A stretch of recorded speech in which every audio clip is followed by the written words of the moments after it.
제가 청년부 사역을 할 때 일입니다. 청년부의 회계를 담당하고 있던 자매 한 명이 어느 날 예배가 끝난 다음에 제게 찾아와서 매우 심각하게 이런 질문을 했습니다.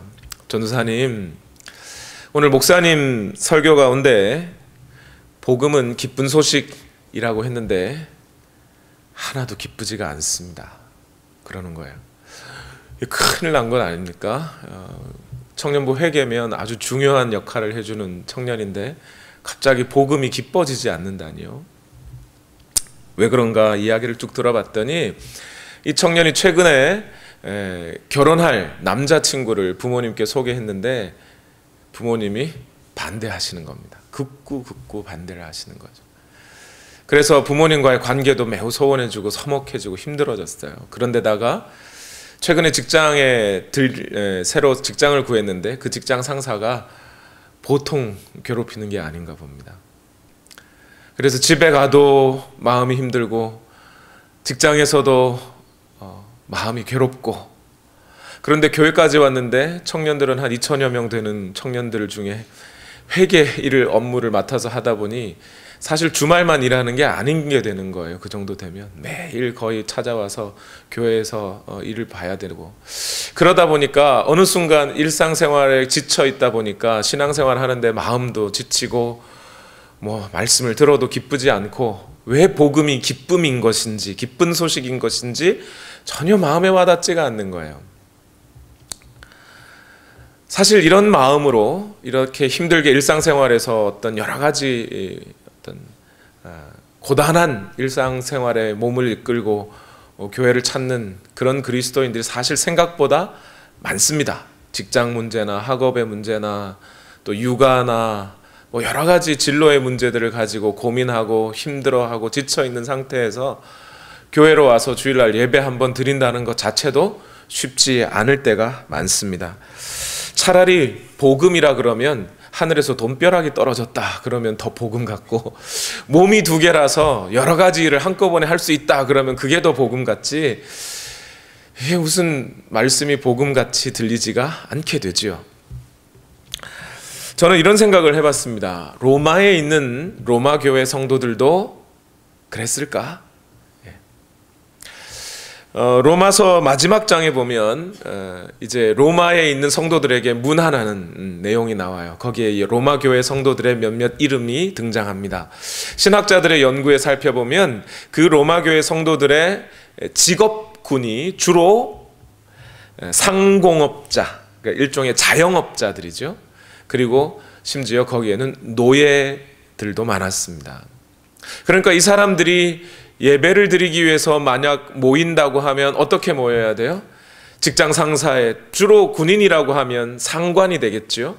그 상관의 눈치 봐가면서 이리저리 구르다가 예배로 와야 되고, 돈을 벌고 먹고 살기 위해서 이런저런 일들을 다 하고 마음이 분주하다가 그러다가 또 예배로 와야 되고, 노예라면 이미 주인에게 채찍 몇 대 맞고 피 흘린 몸으로 아마 교회를 와야 됐을 수도 있어요. 그렇게 온 교회라고 하는 곳이 번듯한 건물이 있어서 예배를 드리기 쉬운 편안한 안락한 곳이냐? 그렇지 않았어요. 이 사람들은 각 가정에서 모임을 가졌습니다. 한여름에 교회를 찾아가 보면 에어컨이 없어요. 그래서 오늘 제가 에어컨 끄고 예배를 드릴까 한번 생각도 해봤는데, 에어컨도 없고 마음을 좀 편안하게 진정시켜줄 음악도 없고, 편한 몸을 기대에 앉을 수 있는 안락한 의자도 없이 그렇게 하나님의 말씀을 들어야 했던 사람들이었어요. 그런 로마 교회 성도들에게 바울은 지금 복음을 전하는 로마서라고 하는 편지를 쓰면서 자기가 왜 이 로마서의 편지를 쓰고 있는지 그 목적을 밝히기도 전에, 또 구체적인 어떤 이야기들을 쭉 본론에서 이야기하기도 전에 나 바울은 편지합니다 라고 말하자마자 곧장 예수 그리스도에 관한 이야기를 꺼내고 있어요. 특히 오늘 로마서 1장 2절에서 4절까지의 말씀을 오늘 본문으로 읽으셨는데, 제가 계속해서 이 본문의 말씀에서 떠나지 못하고 있는 이유는 이 본문의 말씀 속에 그 예수 그리스도, 그분에 관한 이야기가 매우 밀집되게 들어가 있다는 거예요. 그리고 하나님의 아들, 우리 주 예수 그리스도라고 하는 우리가 믿는 그 예수 그리스도, 그분 한 분에 관한 이름들로 꽉꽉 들어차 있습니다. 바울이 왜 이렇게 하는 걸까요? 바울은 분명하게 확신했던 거죠.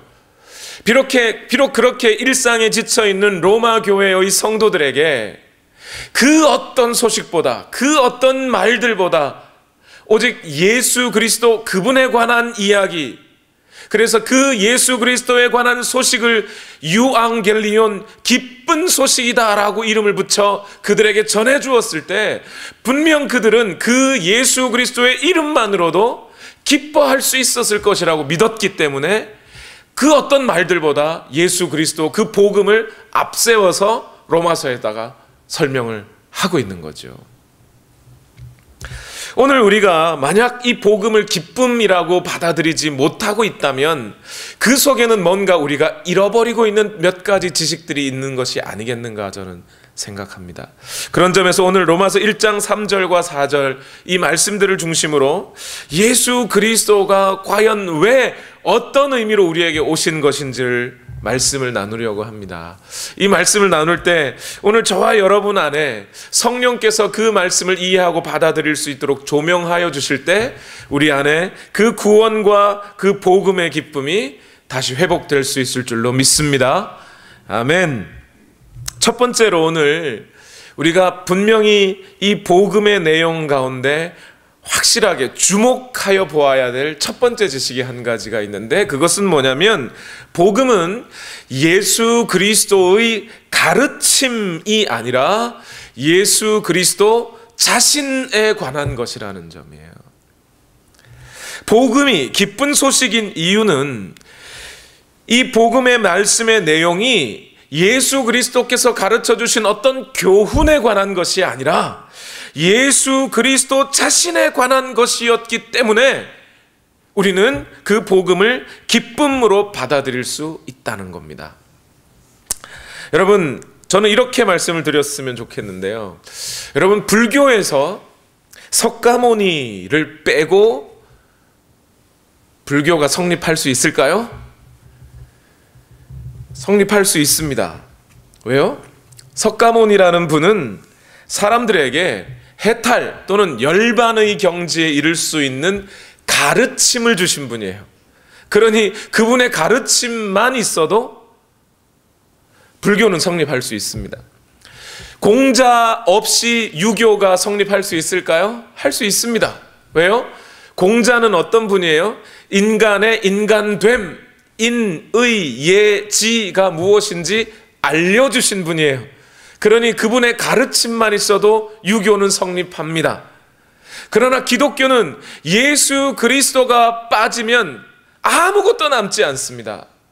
구약 성경은 오직 예수 그리스도를 약속하신 것이고 신약 성경은 예수 그리스도를 증언하는 말씀들이에요. 심지어 예수 그리스도 자신도 이 땅에 오셔서 우리에게 가르치신 그 말씀들이 뭐냐면 자기가 누구인지, 예수님 자신은 왜 이 땅에 오셨으며 이 땅에서 무엇을 하시려고 하는지를 알려주신 내용이 신약 성경이에요. 그러니까 예수 그리스도를 빼버리면 신약 구약 전체에 아무것도 남지 않습니다. 예수 그리스도를 빼버리면 기독교에는 아무것도 남지 않아요. 하나님은 인간의 그 모든 고통의 문제 안에 예수 그리스도의 가르침이 아니라 예수 그리스도를 우리에게 해답으로 주셨다는 거예요. 저는 여러분 이 사실을 분명하게 말씀드리려고 하는 거예요. 복음은 우리에게 어떤 가르침이나 교훈을 실천하면서 기뻐하라고 말하지 않습니다. 복음은 우리더러 무슨 자원봉사나 어떤 선행을 열심히 쌓아서 감동과 만족을 얻으라고 말하지 않습니다. 복음은 그분을 위해 헌신함으로 기뻐하라고 말하는 게 아니에요. 복음은 일단 무엇보다 예수 그리스도 그분을 받아들이라고 하고 있는 거예요. 오늘날 많은 사람들이 다양한 이유로 교회를 찾습니다. 예배를 또 찾습니다. 삶이 주는 고통 속에 못 이겨 두통과 불면증 속에 내 머리라도 좀 시원했으면 좋겠다 싶은 마음에 교회를 찾습니다.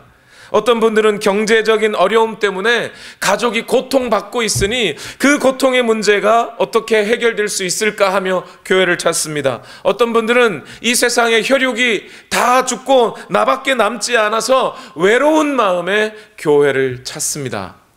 잘하시는 겁니다. 교회 찾아오셔야지요. 교회가 아니고 어디에서 또 사람들의 인생의 문제를 해결해 줄 수 있겠습니까?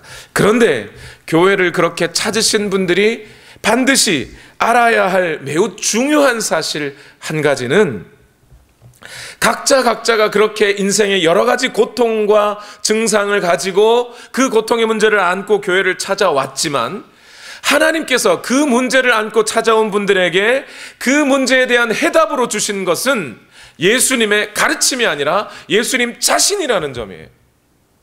그걸 잊어버리면 안 돼요.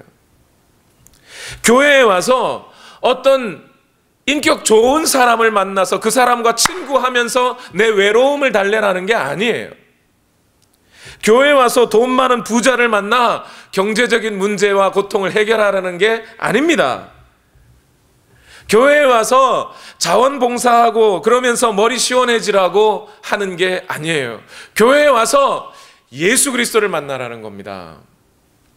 하나님께서 오늘 인간의 문제에 대해서, 인간의 고통의 문제에 대해서 한 인격인 예수를 해결책으로 주셨다는 것이 무엇을 뜻하는 것일까요? 그것은 인간의 문제는, 그 문제는 인간 스스로가 어떤 가르침이나 교훈을 실천함으로써 또는 인간이 교제를 함으로써 해결이 될 수 있는 문제가 아니기 때문에 그런 거예요. 구세주라는 분이 오셔야만 그 문제들이 해결될 수 있다는 거예요. 두통과 불면증과 어떤 경제적인 고통과 외로움의 문제들과 이런 것들은 우리 측의, 인간 측에서는 그것이 문제라고 생각하여 그걸 가지고 하나님 앞에 나아오지만, 하나님의 관점에서 보기에는 그건 어디까지나 인간이 갖고 있는 근본적인 문제에 관한 증상일 뿐 본질적인 문제는 아니거든요. 제가 장염에 자주 걸립니다. 한 번은 무척 장염이 심하게 앓게 돼서 막 폐렴까지 겹치고 막 그래서 응급실을 찾았습니다. 응급실을 찾아갔더니 진통제를 놔주고 그래서 링겔 꽂고 뭐 몇 시간 있었더니 금세 진통이 사라졌어요. 그런데 몸이 다 괜찮아진 것 같아서 응급실에서 나오는데 의사가 한마디를 하더라고요. 근처 어디 병원으로 가서 다시 치료를 받아야 된다 그러는 거예요. 아니, 응급실에 왔는데? 그랬더니 응급실 벽에 쓰여진 문구가 딱 보이기 시작하더라고요. 응급실은 뭐 하는 곳이다? 진통을 다스리는 곳입니다. 이렇게 쓰여 있어요. 그게 무슨 얘기예요? 만약 의사가 환자에게 어떤 고통, 진통이 있어서, 통증이 있어서 그 통증을 완화시키기 위해서 진통제만 자꾸 놨어요. 그럼 병이 낫습니까? 안 낫죠. 근본적으로 병이 낫지 않으면 그 사람 환자의 병은 더 악화될 수 있어요. 매우 위험한 일이죠. 하나님께서 사람들이 문제를 끌고 이 땅에 교회를 찾았을 때 하나님께서 그들에게 근본적인 문제를 해결해 주고 싶은 거예요. 인간에게 그런 고통이, 외로움이, 두통이, 그런 어떤 여러 가지 경제적인 어려움들이 그것이 고통으로 자리 잡게 된 그 증상들 이면에 근본적인 문제가 있다는 겁니다. 그 문제를 하나님은 해결해 주셔야겠다는 거예요. 그 근본적인 문제가 뭐였습니까? 바로 죄라는 겁니다. 모든 사람들이, 한두 사람만이 아니라, 교회를 찾는 한두 사람만이 아니라 모든 사람이, 이 땅에 존재하는 모든 사람들이 이기심과 교만으로 말미암아 자신의 마음에서 또 자신의 삶에서 하나님을 몰아내고 자기 자신이 자기 인생의 주인이 되어 자신의 욕심을 채우려고 살아가고 있습니다. 그러다 보니 인간은 하나님께서 인간에게 주셨던 그 율례를 다 내팽개쳐 버리고 불의와 탐욕과 악의와 살의와 미움과 오만과 자랑과 불신과 무정함과 무자비함을 가지고 살아가는 거예요. 그러다 보니 결국 나의 죄로 남이 병들고 남의 죄로 내가 다치고 나의 죄 때문에 내가 또 외로움 속에 고통당하는 그런 상황 속에 인간이 빠져 있는 것이죠. 그래서 두통이나 불면증이나 고통이나 외로움 등은 모두가 다 어디서부터 기인된 것이에요? 우리 모든 인간이 죄를 안고 살아가고 있기 때문에 나타나게 된 증상이라는 거죠. 하나님은 이 근본적인 죄의 문제에서부터 건져내주고 싶으신 거였어요. 그래서 하나님이 그 아들 예수 그리스도를 보내주신 거예요. 그래서 이 예수 그리스도의 이름도 예수예요, 여러분. 이게 무슨 얘기냐? 예수 그리스도 우리가 그렇게 부르는데 잘 모르시는 분들이 아직 있으신 것 같아요. 예수는 사람의 이름을 말하는 거고요. 그리스도는 그분의 직책 또는 직분을 말하는 겁니다. 김정우가 사람의 이름이고 목사가 직분이듯이 예수는 사람의 이름이고 그리스도는 직분의 이름이에요. 그때 이 예수라는 사람의 이름의 뜻이 뭐냐? 구원자, 구세주라는 뜻이에요. 마태복음 1장 21절에 보면 주의 천사가 예수님의 아버지 요셉에게 나타나 이런 얘기를 하지요. 마리아가 아들을 낳을 것이니 너는 그 이름을 예수라 하라. 그가 자기 백성을 그들의 죄에서 구원할 것이다. 그래서 그 인간의 근본적인 죄의 문제를 해결하기 위하여 오신 예수 그리스도께서는 요한복음 6장 51절에 이렇게 말씀하신 겁니다. 나는 하늘에서 내려온 살아있는 빵이다. 이 빵을 먹는 사람은 누구나 영원히 살 것이다. 누구를 먹으라는 거예요? 나를 먹으라. 나를 마셔라. 나를 받아들여라. 그것이 인간의 죄를 해결할 만한, 그 모든 인간의 죄 때문에 찾아오는 고통의 문제를 해결할 수 있는 근본적인 해결책이다 라고 우리에게 알려주시는 거죠. 그러니 오늘 우리는 예수 그리스도, 그 예수라는 이름만 들어도 기쁜 거예요. 나의 이 죄의 문제를 해결해 주실 분, 그분이 바로 예수라는 사실에 우리는 기뻐하게 되는 겁니다. 그래서 복음이 기쁨인 거예요. 두 번째로 오늘 이 복음이 우리에게 기쁜 소식이 되기 위해서 우리가 또 한 가지 알아야 할 것이 있는데, 그것은 뭐냐면 그리스도이신 예수께서 우리의 주인이 되셨다는 것이 기쁜 소식인 겁니다. 그리스도께서 주인이 되셨다. 이것이 복음이 전하는 기쁜 소식입니다. 로마서 1장 1절에서 바울은 자기 자신을 누구라고 소개했어요? 처음에 제일 첫 번째, 그리스도 예수의 종 나 바울은 이라고 소개를 했어요. 그리스도 예수의 종이라고 자기를 소개했던 바울이 로마서 1장 4절로 가면 그 복음의 핵심을 다시 한번 우리에게 선언하는데, 1장 4절에 뭐라 그래요? 그는 곧 누구요? 우리의 주, 우리 주인 예수 그리스도이십니다 라고 또 한 번 강조하고 있어요. 그리스도인 예수가 우리의 주인이 되셨다는 것을 몇 번이나 강조하고 있는 거예요. 여러분, 복음을 전하는 일로 저의 주업을 삼고 있는 이 목사는, 목사로서 살아가다 보니 가장 큰 어려움이 한 가지가 있어요. 뭘 것 같으세요, 여러분? 목사가 제일 어려워하는 게 뭘까요? 복음을 전하는 일을 주업으로 하다 보니 제일 어려운 게 뭐냐면, 사람들은 자신의 죄, 그 죄의 문제를 갖고 오긴 하는데 그 죄의 문제가 근본적으로 어디서부터 기인하고 있는지를 잘 모른다는 점에 있어요. 그것이 제일 힘듭니다. 그걸 설득해주고 설명해주려니.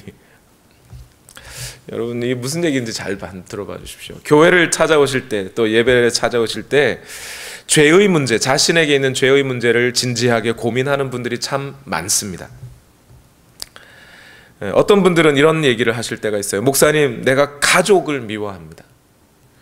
남도 아닌 가족을 미워하는 거, 이거 죄지요. 이 미워하는 마음이 좀 없어졌으면 좋겠습니다. 그러면서 자신이 좀 더 착해지기를 바란다는 것이죠. 또 어떤 분은 이런 이야기를 해요. 목사님, 얼마 전에 거짓말하는 죄를 지었습니다. 괴롭습니다. 이 괴로운 마음이 사라지고 평화로운 마음이 좀 생겼으면 좋겠습니다. 뭐가 문제일까요, 여러분? 이게 뭐가 문제인가요? 괜찮은 거 아닌가요? 이 정도 얘기하면? 이런 말씀들을 하시는 분들의 주된 특징은 뭐냐면, 죄란 그릇된 행동을 한다든지 또는 내 마음을 오염시키는 그런 불행한 느낌을 가졌다든지 하는 것이 죄라고 생각해요. 그래서 그 부분적인 증상들이 좀 죄라고 하는 것이 좀 사라지면 금세 내가 마음의 평강을 얻을 것 같다고 생각을 하시는 겁니다. 여러분, 근데 그것이 죄의 근본적인 본질인가요? 죄라는 것의 본질은 뭐냐? 여러분, 누가복음 17장에 돌아온 탕자라는 둘째 아들이 나와요. 그죠? 그 둘째 아들이 먼 타국 땅에서 아버지 집을 떠나서 살다가 가산을 다 탕진해버리고 가난한 상태로 돼지가 먹는 쥐염 열매를 먹으면서 살았어요. 이때 아들이 갖게 된 그 외로움의 문제는 어디서부터 기원했던 건가요? 그 아들이 가난해서 돼지가 먹는 쥐염 열매를 먹을 수밖에 없는, 그래서 그 고픈 배를 움켜쥐고 살아가면서 아버지를 그리워할 수밖에 없는 근본적인 문제가 뭐였어요?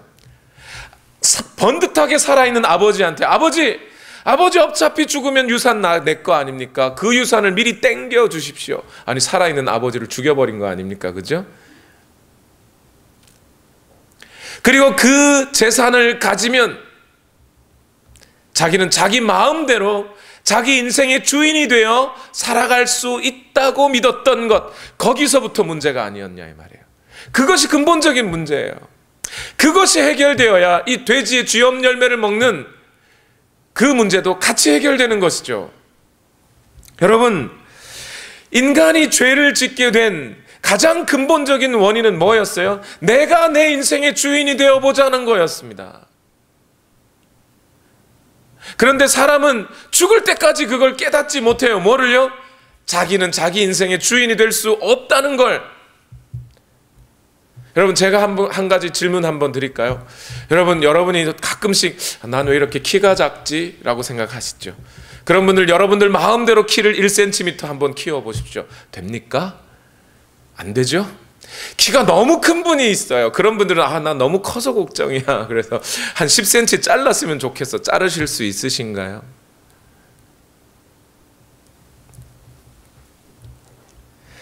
나는 돈이 없어서 문제야. 그러면서 돈 좀 벌었으면 좋겠는데 마음대로 돈 벌어집니까? 내 마음에 평강이 없어. 내가 좀 평안했으면 좋겠어 하는데 그 마음의 평안이 쉽게 찾아옵니까? 여기서 분명히 우리는 알아야 돼요. 뭐를요? 나는 나의 인생의 주인이 될 수 없다는 걸. 그런데 자꾸 나는 내가 내 인생을 내 마음대로 개척하며 살아갈 수 있다고 믿기에 인간의 죄가 자꾸 찾아오는 거예요. 하나님의 법률과 하나님의 법과 그 율례를 떠나서 하나님이 주인 되지 않은 상태로 살아가면서 자기가 주인 되었는 것처럼 살아가다 보니 그 인생이 파멸에 이르게 되는 거예요.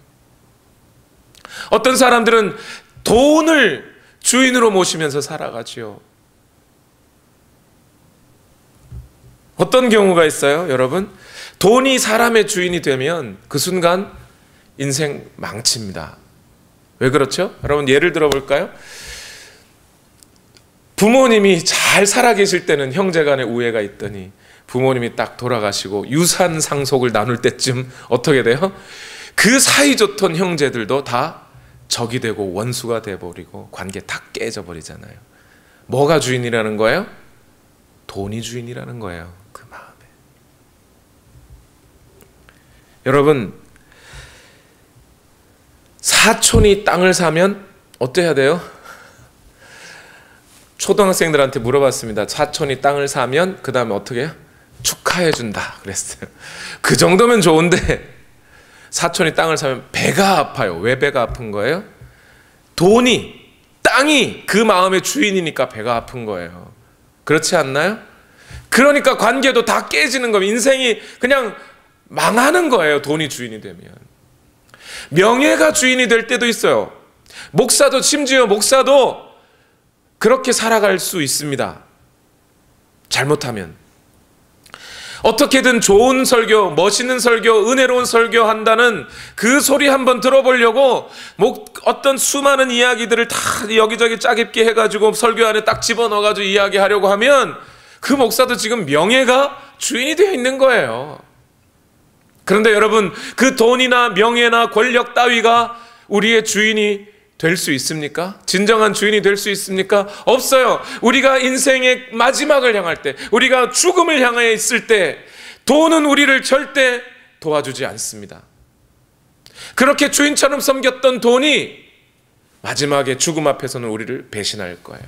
살려주지 않습니다. 명예가, 권력이 살려주지 않습니다. 한국 속담에도 그런 거 있지 않나요? 정승집 개가 죽으면 사람들이 많이 모이는데 정승이 죽으면 아무도 안 와요.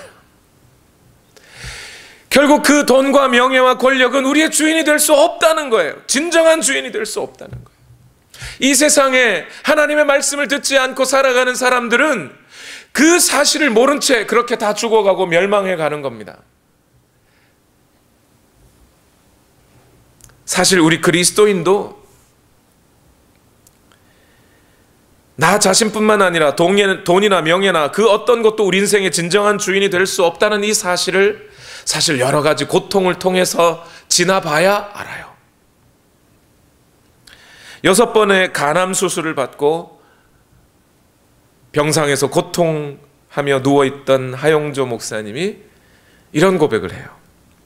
제가 암 수술을 받기 위해 수술대 위에 누웠을 때 깨달은 사실이 있습니다. 인생은 능동태가 아니라 수동태라는 것입니다. 그 순간 제가 할 수 있는 일은 기도 외에 아무것도 없다는 사실을 가슴 깊이 절감한 때였습니다. 예고도 없이 들이닥치는 허리케인처럼 삶에 잘 정돈된 방에 고난이라는 돌풍이 불어 닥칠 때 우리가 할 수 있는 일은 아무것도 없음을 깨닫게 됩니다. 하영자 목사님이야 이미 예수 그리스도를 주로 모시고 사셨던 분이시니 예수님이 주인이 아니라고 할 수는 없겠지만, 그러나 그분 역시도 병환 중에 완전히 무기력해진 상태에서야 인생이라는 건 수동태구나, 그 어떤 것도 내 인생의 주인이 되어줄 수 없고 나 역시 내 인생의 주인이 될 수 없다는 것을 아시게 되는 거죠. 깨닫게 되는 거죠. 여러분, 그러니 오늘 우리의 수동태 인생 가운데 그리스도께서 주인이 되셨다라는 것이 얼마나 감사한 일인지 몰라요. 여러분, 이 그리스도라는 분이 어떤 분이세요? 이 그리스도라는 단어는 히브리어 메시아를 헬라어로 번역한 거예요. 뜻은 뭐예요? 기름 부음을 받은 자라는 뜻입니다. 유대인들 가운데 기름 부음을 받아서 직책, 어떤 직무 수행을 하게 되는 사람들이 있었는데 그들이 주로 왕과 제사장과 선지자였어요. 그런데 유대인들의 그 성경의 전통 가운데는 이 세 가지 직분이 한 사람에게 섞여서 겸하게 하지 못하게 하는 것이 엄격하게 구별하는 것이 그들의 전통이었어요. 왕이 제사장의 역할을 하지 못하게 하고 선지자가 왕이 되지 못하게 했습니다. 셋을 엄격하게 구별했어요. 왜 구별했을까요? 그것은 왕과 제사장과 선지자 이 세 가지 역할을 한꺼번에 하실 분은 오직 한 분, 누구요? 우리 주 예수 그리스도 밖에는 없다고 믿었기 때문에 하나님은 그 일을 위하여 그 셋을 구별해 놓은 거예요. 그래서 예수 그리스도만이 진정한 왕과 제사장과 선지자의 역할을 하시는 겁니다. 그런데 그분이 오늘 우리에게 주인으로 오셨다라고 말하는 거예요. 그 말뜻이 뭐냐? 하이델베르크 요리문답 제31번에 보면 우리 주님의 그리스도 되심을 이렇게 표현하고 있어요.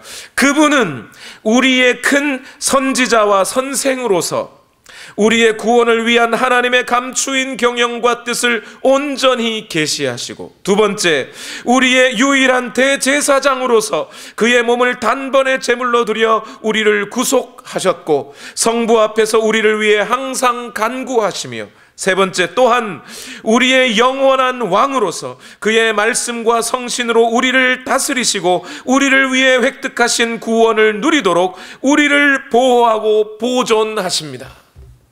이것이 예수가 그리스도이시다라는 고백이고, 그 예수가 그리스도라는 고백은 바로 그 그리스도이신 분이, 왕이며 제사장이며 선지자이신 분이 우리의 주인으로 우리에게 오셨다라는 뜻과 같은 말이 되는 거예요.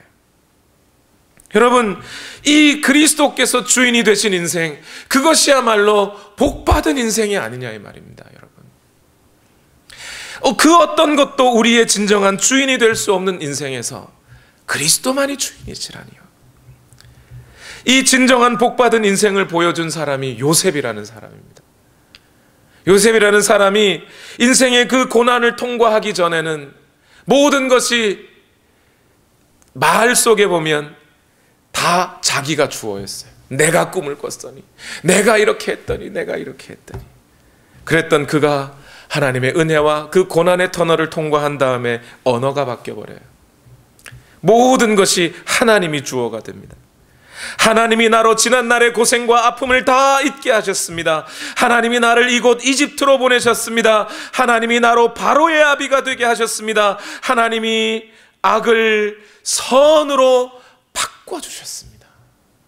이게 복받은 인생 아닙니까? 이게 그리스도가 주인이 된 인생이 어떻게 선한 인생으로 바뀌는 것인지를 보여주는 인생인 거죠. 이 사실을 기억할 때, 오늘 내가 나의 주인 되기를 포기하고 다른 어떤 것으로 내 인생의 주인 삼지 아니하고 오직 그리스도께서 나의 주인 되어 주십시오 하고 나를 그분께 내어드릴 때 우리가 얻게 되는 기쁨인 거예요. 그래서 복음이 기쁨입니다. 마지막 세 번째로, 오늘 어쩌면 가장 중요하게도 오늘 이 땅을 살아가는 그리스도인들이, 때로는 고통 속에 살아가는 그 그리스도인들이 복음을 기쁨으로 받아들일 수밖에 없는 이유가 또 한 가지 있는데, 그것은 뭐냐면 우리를 구원하시고 우리의 주인 되신 그분이 어떤 분이시냐? 사람의 아들이면서 또한 동시에 하나님의 아들이라는 점, 그것이 우리에게 복음이요 기쁨입니다. 그분이 사람의 아들이면서 또한 하나님의 아들이라는 것이 우리에게 복음이 된다는 겁니다. 오늘 본문 로마서 1장 3절과 4절을 같이 한번 읽어보겠습니다. 이 아들은부터 읽어볼까요? 시작. 이 아들은 육신으로는 다윗의 후손으로 태어나셨으며 성령으로는 죽은 사람들 가운데서 부활을 하심으로 나타내신 권능으로 하나님의 아들로 확정되신 분이십니다. 이 본문이 사실은 이 구절이 번역하기가 매우 어려운 구절이에요. 그래서 오늘날 신학자들 사이에서도 이 본문의 번역에 대한 의견들이 좀 많습니다. 이견이 많습니다. 특히 오늘 용어 중에 좀 정리하고 가야 할 용어가 하나 있는데 4절에 제일 처음에 나오는 성령으로는 이라는 단어예요. 이 성령으로는 이라고 하는 단어가 원문에는 뭘로 되어 있냐면 The Spirit of Holiness라고 되어 있어요. The Spirit of Holiness. 그런데 여러분, 성령이라는 단어는 성경에서 주로 The Holy Spirit 또는 The Spirit으로 쓰여져 있어요. The Spirit of Holiness라는 단어는 여기에 처음 딱 한 번 쓰여져 있어요. 그래서 이것을 성령으로는 이라고 번역할지 또는 거룩의 영 또는 성결의 영으로는 라고 번역할지에 대한 의견이 분분합니다. 저는 이것이 성결의 영으로는 이라고 번역하는 것이 맞다고 믿습니다. 왜냐하면 바울이 로마서를 쓸 당시에 바울은 한 단어 한 단어, 자기가 전하는 이 단어 한 단어가 그리스인인 로마 시민인 사람들에게 어떻게 들려질지 매우 민감하게 단어를 선택했어요. 그리고 이미 바울은 복음 전도를 하면서 선교사로 이미 잔뼈가 굵은 사람이기 때문에 성령이라는 단어를 늘 홀리 스피릿이라고 썼습니다. 그런데 굳이 여기다가 The Spirit of Holiness라고 쓴 데는 다른 의도가 있는 것이죠. 그렇게 생각하고 앞뒤 3절과 4절을 쭉 연결해서 봤더니 어떤 뜻이 돼요? 3절에는 육신으로는 다윗의 자손에서 나셨고, 4절에서는 뭐라 그래요? 성결의 영으로는 부활하심으로 권능으로 하나님의 아들로 확정되신 분이십니다. 이렇게 쓰여져 있어요. 그러니까 지금 4절의 말씀은 3절과 대칭을 이루고 있는 말씀이네요. 그죠? 3절에는 육신으로는, 4절에는 성결의 영으로는 이렇게 표현을 하고 있는 말씀이라는 거예요. 또 한 가지 우리가 알아야 될 것이 있는데, 확정되신 분입니다 라는 뜻이 있어요. 여기서 확정되다 라는 말은, 그러면 그 이전에 하나님의 아들은 아니었다가 부활하셔가지고 하나님의 아들이 되셨다는 뜻인가요? 그건 아니지요. 그죠? 하나님의 아들 예수 그리스도는 창세 전부터 하나님의 아들이셨습니다. 영원한 하나님의 아들입니다. 그러니 부활 때에서야 비로소 하나님의 아들이 됐다는 게 아니지요. 그래서 이 말을 정확하게 이해하면 이런 거예요. 그 아들 예수 그리스도는 부활하심으로써 능력 가운데 있는 하나님의 아들로 선언되고 드러나고 확정되셨습니다. 그 이전에 아니었다는 게 아니라 그런 뜻이라는 거예요. 특히 여기서 한 가지 더 중요한 표현이 있는데, 여기서 부활하심으로써 앞에 보면 죽은 사람들이 단수예요, 복수예요? 복수죠. 예수님의 부활은 혼자 했으니까 단수여야 할 텐데 갑자기 여기서 죽은 사람들 가운데서 부활하심으로 이러니까 이건 또 무슨 얘기인가 이런 뜻이 되죠. 죽은 사람들의 부활 이런 뜻인데, 여러분 이 말 뜻은 뭐냐면 예수님의 부활은 단 자기 혼자만의 부활이 아니라 장차 일어날 수많은 부활의 사건들의 첫 열매로서 얻어진 부활 이런 뜻이라는 거죠. 그래서 사도행전 26장 23절에 사도 바울은 예수님의 부활을 이렇게 말하는 겁니다. 그는 곧 그리스도는 고난을 당하셔야 한다는 것과 그는 죽은 사람들 가운데서 어떻게 해요? 가장 먼저 부활하신 분이 되셔서 이렇게 말하고 있어요. 자, 다시 한 번 더 정리할까요?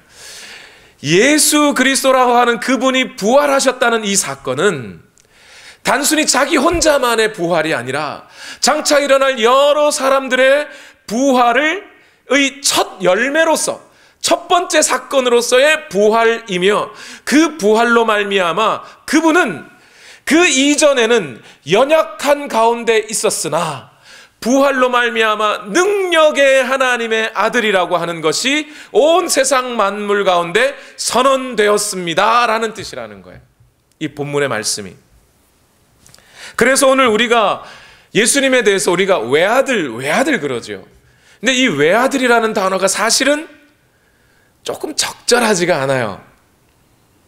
여러분, 하나님께는 아들이 몇 명 있으세요? 딱 한 명 있으세요? 그럼 저와 여러분은 아들이 아니네요. 여러분, 하나님께는 그 아들이, 자녀가 비록 우리가 입양된 자녀이지만 자녀가 많이 있습니다. 그 하나님의 아들들이라고 항상 로마서는 표현하고 있어요. 그런데 그 하나님의 아들들 가운데 바로 그 아들, 어떤 아들요? 창세 전부터 하나님의 아들로서 존재하시던 그분, 그러나 이 땅에 연약한 육체를 가지고 오셔서 한 아기로 오셔서, 그리고 그 아기가 이 세상 모든 아기들이 보호를 받고 엄마 아빠가 주는 젖을 먹어야 살듯이 그 연약한 채로 살던 그 인간의 질병과 고통을 다 안고 살아가던 그 여러 사람들이 보기에 눈을 돌려버릴 만큼 외모는 볼품이 없었던 그 몫으로서 인생을 살아가다가 결국 공생에 몇 년 살고 난 이후 사람들로부터 외면과 배신을 당하고 십자가에 달려 죽을 수밖에 없었던 그 연약한 그 아들이 부활을 통하여 이제 능력 가운데 있는 하나님의 아들로 드러나기 시작했다는 거예요. 그 전에는 그 능력이 육체 가운데 감추어져 있었으나 이제 부활하심을 통하여 그 능력이 만방 가운데 열방 가운데 그 영광이 드러나기 시작하여 이제 부활하신 그분은 승천하시고 하나님 보좌 우편에 앉아 계셔서, 하나님 보좌 우편에 앉아 계시다는 것은 그 보좌에 앉으신 그분과 동일한 권세와 동일한 능력을 갖고 계시다는 거죠. 그래서 바로 그 자리가 원래 갖고 계실 하나님의 아들의 자리였다는 겁니다. 그렇게 능력과 권세를 입으신 바로 그 아들이라는 뜻에서 그 아들, 외아들이라고 부르는 거예요. 여러분, 이것이 오늘 우리 그리스도인들에게 복음이 되는 거예요. 기쁜 소식이 되는 거예요. 예수님이 마태복음 28장 18절에 부활하신 다음에서야 뭐라고 얘기하십니까? 나는 하늘과 땅의 모든 권세를 받았다 라고 얘기하셔요. 여러분, 이 부활의 소식이 고난 중에 있는 그리스도인들에게 바로 기쁜 소식이 되는 거예요. 베드로 사도는 하나님의 백성들, 곧 이 종말의 시대를 살아가고 있는 그리스도인들을 향하여 그들이 이런 자들이라고 얘기해 줍니다. 베드로전서 2장 9절 다 같이 읽어볼까요? 앞부분 시작. 그러나 여러분은 택하심을 받은 족속이요. 그 다음에 뭐라 그래요? 왕과 같은 제사장들이요. 여러분, 왕이면 왕이고 제사장이면 제사장이지 왕 같은 제사장은 뭐예요 도대체? 왕은 어떤 존재입니까? 전쟁 나가면 왕이 죽으면 돼요, 안 돼요? 누가 다 쓰러지더라도 왕은 살아야 됩니다. 그렇죠? 그런데 제사장은 어떤 사람들이에요? 다른 사람들을 위해 죽어야 되는 사람이 제사장이에요. 그러니까 왕은 왕인데 제사장이래요. 이게 무슨 얘기인 거예요 도대체? 그 왕 같은 제사장, 왕으로서 내 마음대로 할 수 있는 권세를 가졌으나 그러나 내 마음대로 살 수 없는 제사장, 그것이 그리스도인의 인생이라는 겁니다. 이걸 어떻게 표현할 수 있을까? 제가 가만히 생각하더니 여기하고 비슷해요. 요즘 한국에서 60일 지정생존자라는 드라마가 인기가 있나 봅니다. 이게 어떤 내용이냐면 대통령이 국회 연설하던 도중에, 대국민 연설 중에 폭탄 테러 사건이 일어나죠. 그래서 대통령도 죽고 국회의원도 많이 죽고 대통령과 함께 있었던 행정부 각부 장관들도 다 죽어버립니다. 마지막 우연히 그 국회의사당에 가지 않았던 환경부 장관 한 명만 딱 살아남은 거죠. 그래서 그 마지막 살아남은 그 사람이 대통령의 권한 대행이 되어서 60일 동안, 다음 대통령 선거를 하게 되는 그 60일, 그 날까지 이르는 60일 동안 그 대한민국의 권한 대행, 대통령 권한 대행이 되어서 위기를 극복한다라는 이야기예요. 원래는 그 Designated Survivor라고 하는 미국 드라마를 한국 사정에 옮긴 드라마죠. 거기 나오는 대통령을 가만히 보다 보니 아, 저게 성도구나 보이더라고요. 여러분, 대통령의 자리에 앉아서 자기 마음대로 할 수 있는 게 얼마나 될 것 같으세요? 대한민국에서 가장 높은 권력자의 자리에 앉게 됐습니다. 그것도 우연히 대통령이 죽어서 어쩔 수 없이 그 자리에 갔어요. 마음껏 할 수 있는 줄 알았더니 마음껏 할 수 있는 게 아무것도 없어요. 답이 보이지 않는 상황에서 국민들은 항상 정답을 내놓으라 그래요. 그 나라와 국민들이 잘 되는 일들을 위해서는 가족들과의 만남도 제대로 갖지 못해요. 대통령의 아내는 변호사인데 그 변호사 직무도 자칫 잘못하면 정치적인 행위가 될까 싶어서 자기에게 찾아온 의뢰인을 접견도 못합니다. 이게 무슨 대통령이에요? 이게 무슨 대통령? 그 대통령의 모습을 보면서 저게 그리스도인 아닐까? 이런 생각이 들어요. 왜 그럴까요? 여러분, 우리는 어떻게 성도가 됐어요? 예수 그리스도께서 죽으심으로 우리가 그 성도의 자리로 들어온 거예요. 우리가 잘나서, 우리가 자격이 있어서 된 게 아무것도 없어요. 그래서 우리가 왕임내하고 살아가려고 했더니 우리 마음대로 할 수 있는 게 또 하나 없어요. 우리의 주인 되신 예수 그리스도, 그분의 원하심을 따라, 그분 때문에 우리가 왕이 되었으니 그분의 말씀에 순종하는 것 외에는 우리의 길이 없어요. 그리스도인으로 살아간다는 것이 내 마음대로 내 인생 살 수 있는 게 아무것도 없더라는 거예요. 저는 우리 옛날 신앙생활하던 어머니들을 보면서 그 모습을 봅니다. 제가 어릴 적에 한성깔 했거든요. 지금은 순진해 보이지만 어릴 적에는 주먹개나 썼습니다. 좀 막 불의하거나 좀 정당하지 않은 거 보면 막 내 일이 아닌데도 가서 막 참견하고 싸우고 막 그랬어요. 하루는 제 반 친구 중에 왕진이라는 친구가 있었는데, 이름도 기억합니다. 우리 반 친구들 다 잊어버렸는데 그 친구는 기억해요. 왕진이가 저한테 뭔가 좀 실수를 하고 잘못했어요. 걔 잘못이에요, 지금 생각해도. 근데 제가 가서 이제 두들겨 팼죠. 얼굴을 때려버렸어요. 그러고 왕진이가 울고 막 집에 갔고, 저는 이제 당당하니까, 저는 잘못한 게 없으니까 운동장에서 애들하고 놀다가 집에 갔어요. 갔더니 집이 발칵 뒤집어졌어요. 무슨 일인가 했더니 왕진이 어머니가 찾아오셔가지고 어떻게 애를 이렇게 얼굴을 막 이렇게 때려 놓을 수 있냐고 막 따지셨나 봐요. 저희 어머니는 죄송하다고, 잘못했다고 빌고, 제가 집에 왔더니 저를 호되게 야단치셔요. 그때 이해가 잘 안 됩니다. 아니, 내가 왜 야단 맞아야 돼? 내가 잘못한 게 뭐 있다고? 그때 어머니가 뭐라 그러시냐면, 우리 예수 믿는 사람들이잖아. 예수 믿는 사람들이잖아. 예수 믿는 사람들 그러면 안 되잖아. 여러분, 오늘날 그리스도인들은 이 땅에서 어떻게 살아가요?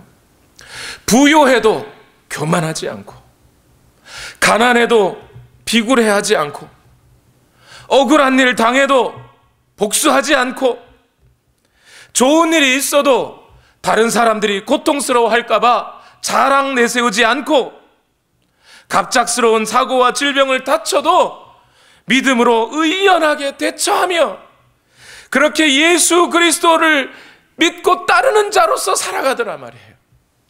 그 삶이 얼마나 고통스러운 것이었는지 베드로 사도는 그 그리스도인의 삶이 마치 풀무불 속에서 재련되는 금과 같다고 이야기를 해요. 그러면서 이렇게 말합니다. 베드로전서 4장 12절과 13절에 사랑하는 여러분, 여러분을 시험하려고 시련의 불길이 여러분 가운데 일어나더라도 무슨 이상한 일이나 생긴 것처럼 놀라지 마십시오. 그만큼 여러분은 그리스도의 고난에 동참하는 것이니 기뻐하십시오. 그러면 그의 영광이 나타날 때에 여러분은 또한 기뻐 뛰며 즐거워하게 될 것입니다. 오늘 이 땅을 그 풀무불의 시험과 같은 시험 속에서 살아가는 저와 여러분, 그 풀무불 속에서 나무와 티끌들은 다 없어서 소멸되어 버릴지라도 금으로 단련되는 여러분은 그 풀무불의 시련이 과연 우리의 불순물을 제거해가며 순금으로 다시 태어나는 과정임을 믿으시고, 결과적으로는 결국 이 모든 인간의 연약함과, 그러나 그 연약함을 부활의 능력으로 말미암아 다시 하나님의 아들의 능력의 장중에 붙들림 바 되었던 그 예수 그리스도처럼 우리도 그분의 하나님의 아들이시니, 우리도 이 고난의 인생을 터널을 지나고 날 때 하나님께서 우리에게 그 부활의 영광을 허락하게 되실 것이라는 것을 소망하면서 그 아들이 부활하셨다는 그 사실에 우리는 기뻐해야 한다는 겁니다. 여러분, 이제 말씀을 맺을게요. 오늘 저와 여러분이 여전히 있는 우리 주변의 문제들, 그 문제에 파묻혀 있으면, 그리고 그 문제들을 해결해 줄 단방약 찾고 있으면, 우리는 복음이 기쁨이 되지 않습니다. 잠시 그 문제를 그 자리에 두고 그 문제에서 나와 그 문제를 가지고 전전긍긍하고 있는 우리 자신을 발견해야 됩니다. 인간의 한계와 나의 마음의 옹졸함과 연약함을 발견해야 됩니다. 사단은 자꾸 우리를 그 문제들 속에 틀어넣고 있다는 사실을 발견해야 됩니다. 그리고 우리의 눈을 들어 하나님의 아들 예수 그리스도를 바라봐야 되는 거예요. 그 아드님이 우리 모든 인간 문제의 근원인 죄의 문제를 해결해 주실 근원 구원자이시며 예수 그리스도로서 우리의 주인이 되시는 분이시며 모든 그리스도인들이 통과할 시련을 통과하시고 부활의 삶을 우리에게 미리 보여주신 능력의 하나님의 아들이라는 사실을 인정할 때 오늘 그 복음이 우리 모든 삶의 기쁨이 되는 줄로 믿습니다. 기도하겠습니다. 우리 함께 기도하실 때 하나님, 주여 나를 받으소서. 주여 나를 불쌍히 여기소서. 내 마음 열어 오직 그리스도만을 주인으로 모십니다. 나를 구속하시기 위하여 피 흘리신 그 예수 그리스도의 공로를 의지합니다. 이제 그 예수 그리스도에 가셨던 길처럼 우리도 그 길 가게 하옵소서. 우리 시간 다 같이 함께 기도하시겠습니다. 살아계신 하나님, 오늘도 우리를 인도하여 주시고 하나님의 은혜 속에 우리의 모든 삶을 인도하시는 하나님을 인하여 감사하며 살아갈 수 있게 하여 주시옵소서.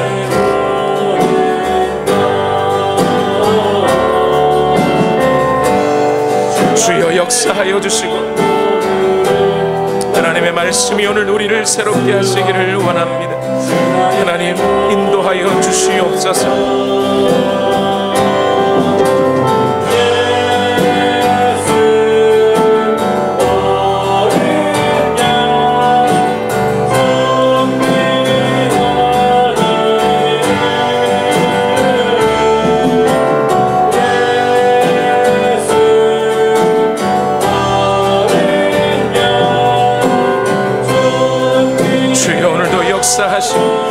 하나님의 말씀과 은혜와 능력 가운데 살아갈 수 있도록 주여 우리를 붙들어 주시옵소서.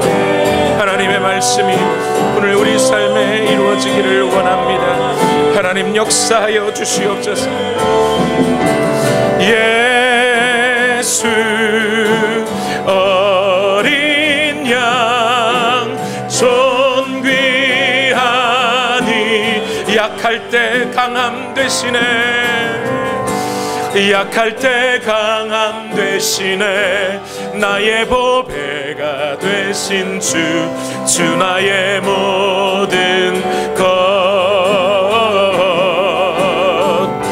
주 안에 있는 보물을 나는 포기할 수 없네.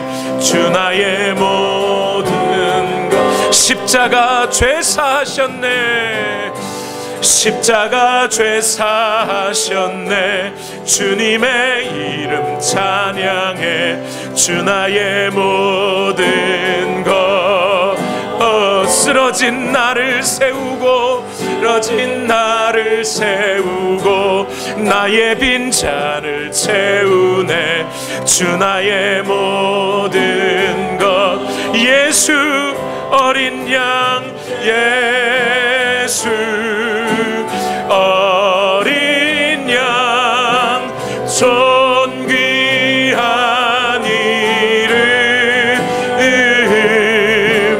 예수 어린 양 존귀한 이름 예수 하나님의 어린 양